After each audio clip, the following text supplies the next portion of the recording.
किस्मत से ज्यादा और किस्मत से बेहतर कुछ भी नहीं होता। क्या ये सच है? अगर भाग्य ही सब कुछ तय करता तो मेहनत और कर्म का क्या फायदा? दोस्तों, आपने तो सुना ही होगा, लहरों से डरकर नाकाम नहीं होती, कोशिश करने वालों की कभी हार नहीं होती। यह कहानी बहुत शिक्षाप्रद और ज्ञानवर्धक कहानी है। मुझे उम्मीद है कि यह कहानी आप लोगों को बहुत कुछ सीखा कर जाएगी। नमस्कार दोस्तों, आप लोगों का दिल से स्वागत है हमारे YouTube channel art world story पे। दोस्तों, कहानी के अंत तक जरूर बने रहिए। दोस्तों, एक समय की बात है। एक गांव में मनोज नाम का एक व्यक्ति रहता था, जो को वो एक व्यापारी था। उसके दो बेटे थे, जिसमें बड़े बेटे का नाम रमेश था और वही छोटे बेटे का नाम सुरेश था। मनोज का व्यापार बहुत अच्छा चल रहा था। धीरे धीरे मनोज का उम्र ज्यादा होने के कारण अकेले मनोज से दुकान नहीं चल पा रहा था। तो मनोज ने अपने बड़े बेटे रमेश को अपने साथ दुकान पे रखने लगा।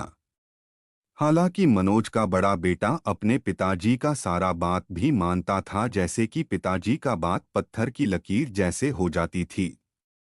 सुरेश के लिए सुरेश को अपने माता पिता से बहुत स्नेह था। सुरेश जल्दी किसी बात को लेकर भावुक हो जाता था।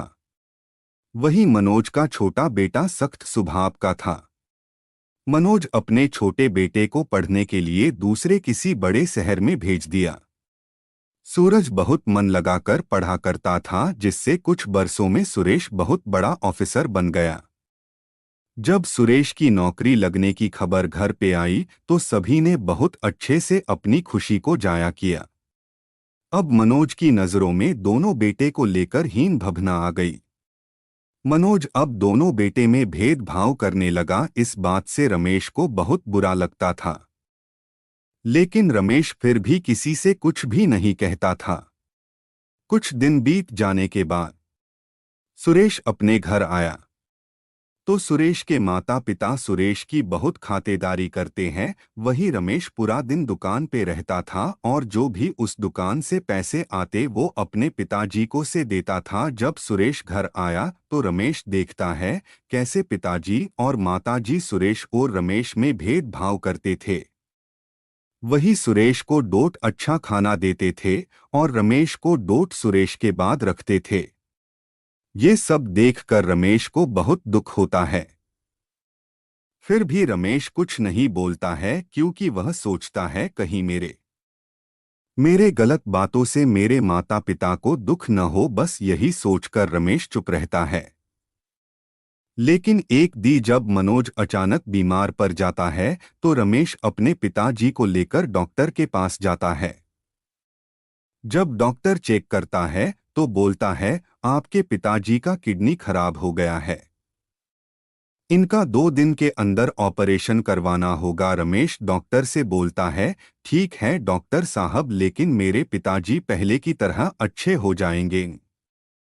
डॉक्टर बोलता हाँ। फिर रमेश अपने पिताजी को लेकर घर चला जाता है। यह सारी बातें रमेश अपनी माँ और छोटे भाई को बताता है।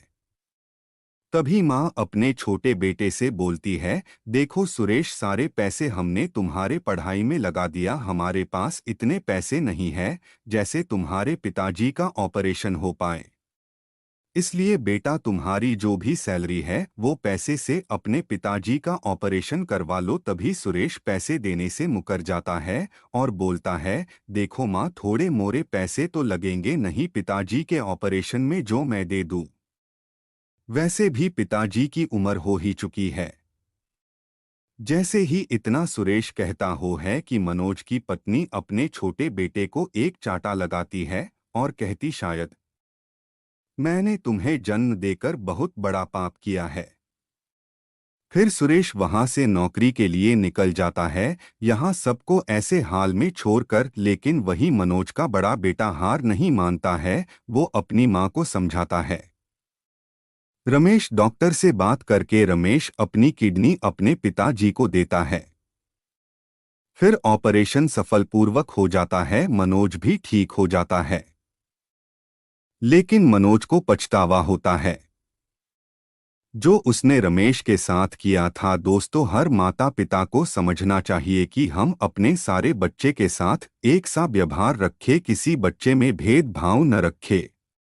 दोस्तों, हमें अपने बच्चों को किसी दूसरे बच्चे से कंपेयर नहीं करना चाहिए। ऐसा करने से आपके बच्चे आपसे धीरे धीरे दूर हो जाएंगे। दोस्तों, यह कहानी आपको पसंद आई हो तो हमारे चैनल सब्सक्राइब ज़रूर करें और यह वीडियो हर माता पिता को शेयर करें ताकि जितना भी ऐसे माता पिता है उनको यह कहानी से कुछ समझ आए। दोस्तों, कहानी पसंद आई हो तो कहानी के नीचे कमेंट ज़रूर करें। धन्यवाद दोस्तों।